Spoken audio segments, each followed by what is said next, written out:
இதே கண்டுபிடிச்சிட்டான் பாஸ். அப்படியா? எங்கடா இருக்க அவன்? வண்டியில இருக்கான் பாஸ், சாப்பிட்டு இருக்கான். டேய், அவன் சாப்பிட்டு எப்படி பின்னாடி தான் கைகள் வருவேன், அங்க வச்சு அவனை தூக்குங்கடா. சோத்துல கறிகள் ஊத்திட்டான் பாஸ்.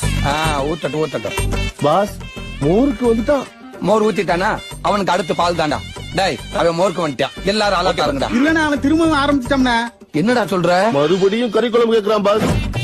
பாஸ் மறுபடியும் மீன் குழம்பு பாஸ். எத்தனை தடவைடா சோத்துக்கு செத்தவனா இருப்பானோ? பாஸ் மறுபடியும் மோர் போயிட்டு இருக்கு. மோருக்கு வந்துட்டானா? டேய் ரைட்ரா, இந்த வட்டம் கண்டிப்பா எந்திரிச்சுவானே. 2 பந்தி முடிஞ்சு எந்திரிக்க மாட்டேங்கிறான் பாஸ்.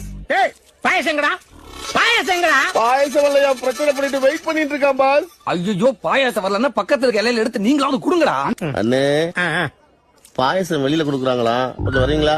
பாயசம் வெளியவா? ஆமாண்ணே. பால் பாயசமா? ஆமாண்ணே. முந்திரி போட்டுருக்கா? போட்டுருக்கண்ணே. நெய் ஊத்திருக்கா? ஊத்திருக்கண்ணே. பாயசம் யார் தர்றா? பாஸ் குடுப்பாருண்ணே. இவனா தர்றேன்? ஆமாண்ணே. பாயசங்க வேணுமா? பாயசம் வேணும். வர்றேன். இல்லன்னா வர வேண்டியதானே.